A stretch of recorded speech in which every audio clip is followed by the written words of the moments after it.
Bonjour à tous. Le chauffard voulait tuer quelqu'un d'autre. Explication dans cette vidéo. Vendredi 19 janvier 2024, 22h. Julien, sa femme et leur fils de 13 ans rentrent tranquillement chez eux. Près de Cholet, après avoir passé la soirée chez des amis en Vendée. Le temps est froid et sec, l'autoroute A87 quasi déserte. Julien, en père de famille responsable, roule prudemment. Quand, à la hauteur de Mortagne-sur-Sèvre, il voit tout à coup dans son rétroviseur un Renault Scénic le rattraper à toute allure.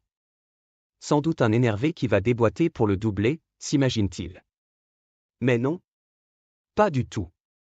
Le type lui fonce dessus. Julien n'a pas le temps de réagir et c'est le choc. Instinctivement, tout en déclenchant ses feux de détresse, le père de famille se dit que ce conducteur a dû faire un malaise. Mais non, encore non. Le chauffard, après avoir perdu quelques mètres, accélère de nouveau et le percute encore par l'arrière gauche. La voiture familiale part en toupie, effectue plusieurs têtes à queue et finit sa course encastrée dans la glissière de sécurité. Le compteur bloqué sur 136 km/h. Par miracle, les 3 passagers sont indemnes. Tandis que sa femme alerte les secours, Julien s'extrait de son siège et marche jusqu'au Scénic, arrêté un tout petit peu plus loin. Il se penche à la portière. Le chauffard le dévisage à la lumière du plafonnier. « Merde, je me suis trompé !» s'exclame-t-il.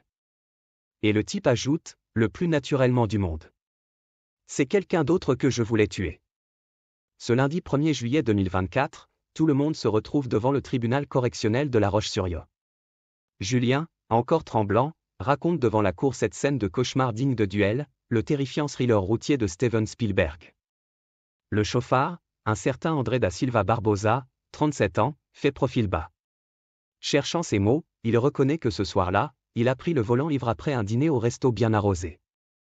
Les analyses le confirment, il avait plus d'1 gramme d'alcool dans le sang.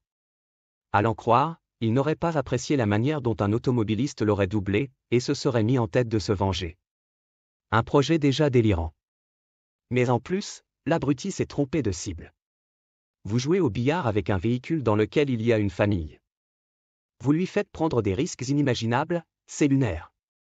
S'indigne la présidente, Laetitia Nicolas. Verdict, 5 ans de prison dont 3 fermes, avec mandat de dépôt immédiat. Barbosa a dormi le soir même à la maison d'arrêt. Encore peut-il s'estimer heureux. Si l'affaire ne s'était pas aussi bien terminée, ça aurait pu être les assises. Merci d'avoir regardé, n'hésitez pas à partager la vidéo avec vos amis et à vous abonner à notre chaîne pour ne manquer aucune de nos futures vidéos.